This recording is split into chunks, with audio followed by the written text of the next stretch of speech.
নমস্কার বন্ধুরা, চলে এসেছি আবার একটা নতুন গল্প নিয়ে তোমাদের সামনে। সকলকে নতুন বছরের অনেক অনেক শুভেচ্ছা জানিয়ে আমরা আমাদের আজকের নিবেদন শুরু করতে চলেছি। রাস্কিন বন্ডের লেখা উড অ্যাশলি রিটার্ন অবলম্বনে রবার্ট ফিরে এলো। রাস্কিন বন্ডের জন্ম 19 মে 1934 সালে হিমাচল প্রদেশের কাসৌলি শহরে। রাস্কিন বন্ডকে মূলত আমরা পেয়েছি ছোটবেলার স্কুল লাইফে, ওনার লেখা অসাধারণ কিছু ছোট গল্পের মাধ্যমে। কিশোর সাহিত্যে রাস্কিন বন্ড এক এবং অদ্বিতীয়। 17 বছর বয়সে লেখেন ওনার প্রথম novel the room on the roof. সাহিত্য সাধনার জন্য 1993 সালে পান সাহিত্য একাডেমি পুরস্কার। 1999 সালে তিনি ভূষিত হন পদ্মশ্রী খেতাবে। 1978 সালে ওনার লেখা গল্প ফ্লাইট অফ পিজেন্স অবলম্বনে শাম বেনিগাল তৈরি করেন তার বিখ্যাত সিনেমা জুনুন। 2011 সালে বিশাল ভারদ্বাজের বানানো 7 খুন মাফ সিনেমাটা, এই সিনেমায় ছিলেন প্রিয়াঙ্কা চোপড়া। এই ছবির মূলে ছিল রাস্কিন বন্ডের লেখা সুজানাস 7 হাজব্যান্ড। আজকের গল্পটা আমরা নিয়েছি রাস্কিন বন্ডেরই লেখা whispers in the dark book of স্পুকস এই বই থেকে। তো শুরু করা যাক আজকের আমাদের বিশেষ নিবেদন, রাস্কিন বন্ডের লেখা রবার্ট ফিরে এলো। আমি চললাম বাহাদুর, তুমি কিন্তু সাবধানে থাকবে। আরে সাহেব, তুমি কি আর ফিরবে না? আরে কেন ফিরবো না কেন, কিন্তু কবে সেইটা কিন্তু বলতে পারছি না। হয়তো 1 বছর কিংবা 2 কিংবা 3, তারও বেশি লাগতে পারে, কিন্তু ফিরতে তো আমাকে হবেই, কথা দিচ্ছি। আচ্ছা শোনো, প্রত্যেক মাসের প্রথমে তুমি আমার লয়ারের কাছে যাবে। তিনি তোমাকে মাইনে এবং এই বাড়ির দেখভালের জন্য সমস্ত খরচ দিয়ে দেবে। আমি চাই তুমি এই বাড়িটাকে সাজিয়ে গুছিয়ে রাখো, একেবারে আমার পছন্দের মতন, টিপটপ নিট অ্যান্ড ক্লিন। আচ্ছা সাহেব, তুমি কি বিয়ে করে তারপর ফিরবে? এ ভগবান, না না না, তোমার মাথায় এসব কথা কে ঢোকাচ্ছে গো? আচ্ছা, কে জানে, মনে হলো তুমি বলছো বাড়িটা গুছিয়ে রাখতে, তাই মানে তো গুছিয়ে রাখতে বলছি আমার জন্য। আমি চাই না আমি বাড়ি ফিরি আর এই পুরনো বাড়িটা আমার মাথার উপরে ভেঙে পড়ুক। বাদ দাও, ছাড়ো, এ নাও এ নাও, ধরো বাড়ির চাবি তোমার কাছে রাখো। আর একটা কথা মনে রাখো, আমি কিন্তু ফিরবই। কথা শেষ করে বাড়ি থেকে বেরিয়ে পড়লেন রবার্ট অ্যাশলে, এই বাড়ির মালিক। বয়স প্রায় ওই 40-এর কোঠায়। একদিন তার হঠাৎই মনে হয় অনেক হয়েছে, একঘেয়ে জীবন তার আর ভালো লাগছে না। এবার অন্য কিছু চাই, কিছু অ্যাডভেঞ্চার, অদেখাকে ছুঁয়ে দেখার কিছু রোমাঞ্চ চাই। ব্যাস, যেমনি ভাবা ঠিক তেমনি কাজ। ব্যাগ কাঁধে নিয়ে যাত্রা শুরু। রয়ে গেল বাহাদুর, প্রেম বাহাদুর। গত 30 বছর এই বাড়ি সে দেখভাল করে আসছে। আর রয়ে গেল এই বাড়ি, ক্লিফ মানে পাহাড়ের খাড়াইয়ের নিচে অবস্থান বলে যার নাম দেওয়া হয়েছিল আন্ডার ক্লিফ। অনেক কটা বছর কেটে গেছে এর মধ্যে। রবার্ট অ্যাশলে এখনো ফেরেনি। শোনা গেছে কে যেন তাকে দেখেছিল শ্রীলঙ্কায়, সেখান থেকে বার্মায়, ওই যেখানে রুবির খনি আছে ওখানে, তারপর জাভায়, তারপর না, তারপর আর কোনো খবর আসেনি। প্রেম বাহাদুর কিন্তু আছে রবার্টের বাড়ির পাশের আউট হাউসে। এখনো এখনো সে প্রতিদিন সকালে আন্ডারক্লিফের দরজা খোলে, ফার্নিচার ঝাড়পোছ করে, বিছানা বালিশ পরিষ্কার করে, অ্যাসলের প্রিয় ড্রেসিং গ্রাউন্ড আর স্লিপার রেডি করে রাখে, ঠিক আগের মতো। আগে যখন অ্যাসলে ফিরে আসতো ছুটি কাটিয়ে, তার প্রথম কাজ ছিল স্নান সেরে এই গ্রাউন্ড আর স্লিপারের খোঁজ করা। তা যাই হোক, সে দিন হোক কিংবা রাত, যখনই সে ফিরুক না কেন। এদিকে কিন্তু তার নিরুদ্দেশ নিয়ে নানান রকম রহস্য টানা বেঁধেছে। হাটে বাজারে লোকের মুখে মুখে নানান ধরনের আলোচনা। কি হয়েছে তার? সে আদৌ ফিরবে কি? যদিও প্রেম বাহাদুর এই সমস্ত গুজবে কান দেয় না, তার কানে শুধু আটকে আছে অ্যাসলির বিশ্বাস আর প্রত্যয়ে মাখা শেষ কথাগুলো, মনে রেখো আমি কিন্তু ফিরবই। দ্বিতীয় কোনো ব্যক্তি এই বাড়ি এবং এই জমির ওপরে অবহেলা দেখালেও প্রেম বাহাদুর না, না, না, না, এক মুহূর্তের জন্যও নয়। বাড়ির কর্তা হয়তো সশরীরে উপস্থিত নেই, কিন্তু প্রেম বাহাদুরের তার প্রতি সম্মান আর এই বাড়ির প্রতি দায়িত্ব কমেনি এক অংশও। এখন যদিও বয়স তার বেড়েছে খানিকটা, প্রায় ওই 60 ছুঁই ছুঁই, শরীরটা অশক্ত, তার মধ্যে ফুসফুসের রোগ, বুকের যন্ত্রণা, আরো নানান রোগ তাকে ঘিরে ধরেছে। তবুও সে ভোলেনি কিছুই।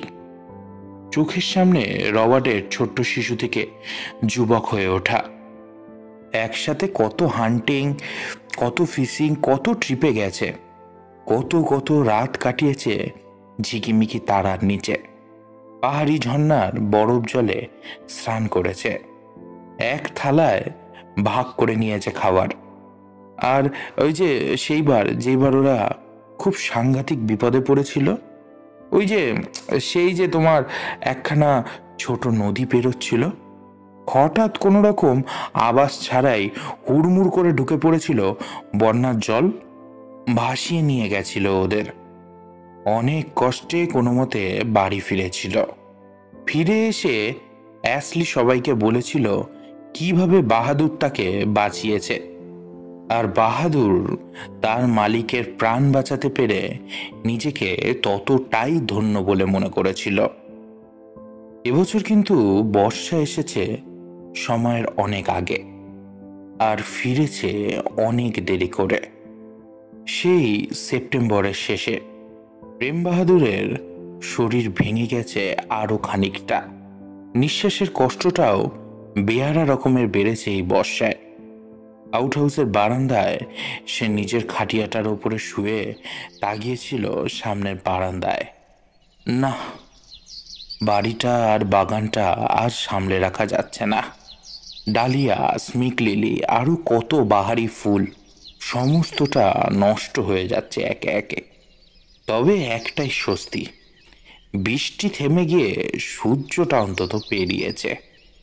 হাওয়া দক্ষিণ পশ্চিম থেকে দিক বদলাচ্ছে উত্তর পশ্চিমে, সরিয়ে নিয়ে যাচ্ছে মেঘ একটু একটু করে। বাগানের ভেতরটায় রোদ্দুর এসে পড়ছে বেশ।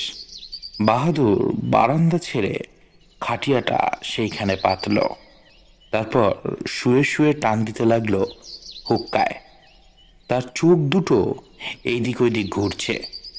হঠাৎ গেটের কাছে কিসের একটা শব্দ। মনে হচ্ছে কেউ এদিকে আসছে। কে আসছে ভালো করে বোঝার চেষ্টা করে বাহাদুর। গেট পেরিয়ে স্পষ্ট হচ্ছে চেহারাটা, ধীরে ধীরে এগিয়ে আসছে ক্রমশ। একটু, আর একটু, আর একটু। এ কি? এ তো রবার্ট অ্যাসলে। প্রেম বাহাদুরের সমস্ত শরীর কাঁপতে শুরু করেছে থরথর করে। সমস্ত উত্তেজনা সরিয়ে মুহূর্তের মধ্যে সে খাটিয়া ছেড়ে উঠে দাঁড়ানোর চেষ্টা করলো। পা দুটো, দুর্বল পা দুটো সাহস পাচ্ছে না কিছুতেই। শেষে টাল সামলাতে না পেরে হুক্কাটা হাত থেকে ছিটকে পড়ে গেল। অ্যাসলে গেট পেরিয়ে এসে দাঁড়িয়েছে খাটিয়ার সামনে, চোখে মুখে মৃদু হাসি। বাহাদুর দেখল তার চেহারায় কোনো বদল হয়নি। তার বয়স যেন থমকে আছে সেই দিনটায়, যেই দিন সে তাকে শেষবারের মতন দেখেছিল। যাক যাক, তাহলে তুমি এলে শেষ পর্যন্ত।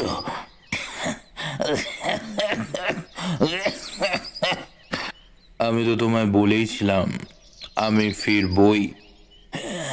এতগুলো বছর কেটে গেছে, কিন্তু তুমি কিন্তু একটু একটুও বদলাওনি। তুমিও তো সেই আগের লোকটাই রয়ে গেছো। কি যে বলো! আমি তো আমি তো বুড়ো হয়ে গেছি, অসুস্থ, দুর্বল হয়ে গেছি। সেই সব আর চিন্তা করো না, এবার তুমি সুস্থ হয়ে যাবে। সেই জন্যই তো আমি এসেছি। দাঁড়াও দাঁড়াও, আগে আগে ঘরটা খুলি, আগে ঘরটা। আসো আসো, চলো আসো। প্রেম বাহাদুর খাটিয়া থেকে উঠে পড়ে। এবারে কিন্তু তার আর বিশেষ কোনো কষ্ট হয় না। আহা, দাঁড়াও দাঁড়াও দাঁড়াও, শোনো শোনো শোনো বাহাদুর, এই সবের কোনো দরকার নেই। রবার্ট হঠাৎ বলে ওঠে। না, এ বললে চলে? আমি তো সব কিছু সাজিয়ে গুছিয়ে রেখেছি, শুধু শুধু শুধু তো শুধু তোমার জন্য। চলো চলো চলো, এসো এসো। আমি জানি, আমি সব শুনেছি, কিভাবে তুমি এই বাড়ির সমস্ত কিছু যত্ন করে রেখেছো নিজের হাতে এতগুলো বছর। আচ্ছা, চলো তাহলে একবার ঘুরে দেখা যাক শেষবারের মতো। তবে একটা কথা শুনে রাখো, আমাদের কিন্তু এইখানে আর থাকা সম্ভব নয়। বাহাদুর কিন্তু ঠিক বুঝতে পারে না, এত বছর পর অ্যাসলে আজ ফিরেছে তার সবচেয়ে আরামের জায়গায়, তার নিজের বাড়িতে, অথচ বলছে এইখানে নাকি থাকা সম্ভব নয়। সবকিছু কেমন ধোঁয়াশার মতন ঠেকছে তার কাছে।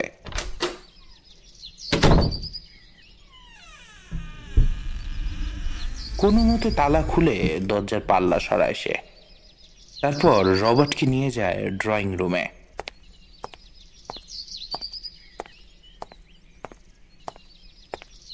সেখান থেকে সিঁড়ি দিয়ে ওপরের বেডরুমে। রবার্ট দেখে তার প্রিয় ড্রেসিং গ্রাউন্ড, স্লিপার, সমস্ত কিছু রাখা আছে ঠিক আগের মতনই, ঠিক যেমনটা সে পছন্দ করত। বুড়ো লোকটার কাঁধে আলতো করে হাত রাখে রবার্ট। এরপর নেমে আসে দুজনে। ঘর থেকে বেরিয়ে এসে দাঁড়ায় বাগানে সূর্যের আলোতে। হঠাৎই সামনে তাকায় প্রেম বাহাদুর, আর তারপর চমকে ওঠে। নিজেকে দেখে নিজের চোখে বাগানের মাঝখানে পড়ে আছে খাটিয়াটা, আর তার উপর টান টান হয়ে পড়ে রয়েছে একটা রুগ্ন শীর্ণ শরীর, যে শরীর তার ভীষণ চেনা, ভীষণ পরিচিত। আর সেই হুক্কাটাও পড়ে আছে মাটিতে, যেটা ছিটকে গেছিল তার হাত থেকে। বাহাদুর রবার্টের দিকে তাকায়, চোখে মুখে বিভ্রান্তি, পুরো স্পষ্ট। কোনো মতে জিজ্ঞাসা করে, ওটা ওটা ওটা কে? ওটা কে? কে খাটিয়াতে শুয়ে আছে? ওটা কে? অ্যাসলে শান্ত স্বরে বলে, ওইটা তোমার অতীত। সত্যিকারের তুমিটা দাঁড়িয়ে আছো আমার সামনে, আর যেটা পড়ে আছে ওইখানে, ওই যে ওই খাটিয়াতে, সেটা শুধুই মাত্র একটা আবরণ, একটা খোলস। তুমি তুমি আজ শুধু আমার জন্য এসছো? আমার জন্য? হ্যাঁ, এতদিন আমি আসতে পারিনি, কারণ তুমি প্রস্তুত ছিলে না। আমার রক্ত মাংসের খোলস আমি অনেক আগেই ত্যাগ করেছি। কিন্তু তুমি এতদিন ধরে আটকে ছিলে এই বাড়িটাকে আঁকড়ে। আজ তুমি মুক্ত হয়েছ। চলো এবার যাওয়া যাক। কিন্তু কিন্তু এই বাড়িটাতে এখন এখানে কে থাকবে? আরে চিন্তা করছো কেন? অন্য কেউ থাকবে। নাও এবার চলো চলো চলো, আমাদের মাছ ধরার সময় হয়ে এলো তো। রবার্ট অ্যাসলে প্রেম বাহাদুরের হাতটা আলতো করে চেপে ধরে। তারপর দেবদারু বনের ভেতর দিয়ে আলো ছায়া রোদ্দুরের কাটাকুটি পথ ধরে হাঁটতে শুরু করে। পিছনে পড়ে থাকে তাদের চিরকালের মতন ছেড়ে আসা সেই বাড়িটা, যার নাম আন্ডারক্লিফ।